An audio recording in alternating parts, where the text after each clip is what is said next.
Your response when you see children wearing masks as they play should be no different from your response to seeing someone beat a kid in Walmart. Call the police immediately. Contact Child Protective Services. Keep calling until someone arrives. What you're looking at is abuse. It's child abuse, and you are morally obligated to attempt to prevent it. First, New York's top terror official, I think his name is John Miller, said there's evidence that these anarchist groups or far-left groups plan to incite violence using organized scouts, medics. They had rocks, bottles, and accelerants for these breakaway groups that would get inside the protest and use encrypted communication and then break out and cause their problems, but basically under the veil of the protesters. I think that it is a corrupt, stolen election. I suspect they're going to try to steal North Carolina next, in Fulton County, Georgia. We believe these people are thieves. From questioning the efficacy of mask wearing to upholding Trump's claims of election fraud, an insider isn't holding anything back with his attacks on Fox News and his former boss and mentor, Rupert Murdoch.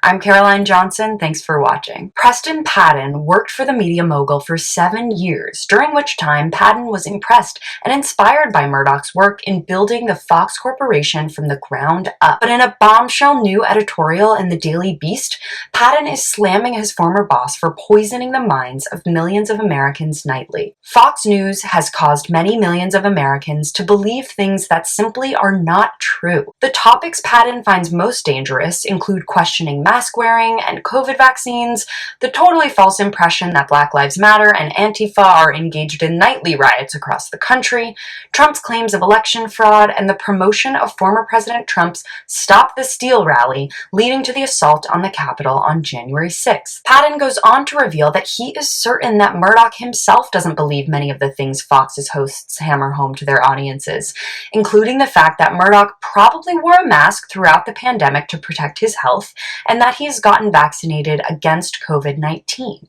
It's a bold and scathing piece by someone close to the media mogul, and hopefully other former employees will follow suit. But Patton's article can hardly be considered brave. The audience Fox News has built over the past decades has become entrenched in American viewing habits, and Patton himself admits he's only been on the critiquing bandwagon for 9 months.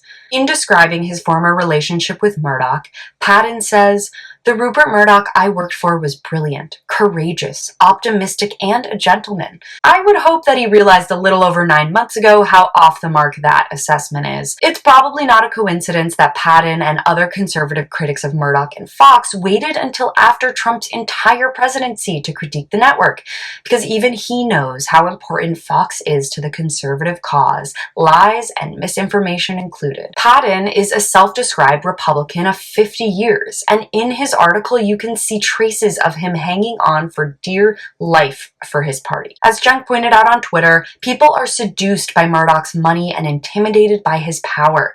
The elites don't like to ruffle any feathers because they have it pretty good. It gives monsters like Murdoch lots of room to roam. Before we go on celebrating conservatives for finally jumping off the Fox ship, we have to keep in mind just how long this pernicious news platform has been allowed to proliferate and grow unfettered. As for Preston Patton, I very much hope he keeps up his critiques of Murdoch, but let's hope this doesn't lead to a network deal at CNN or MSNBC in the future. Thanks so much for watching.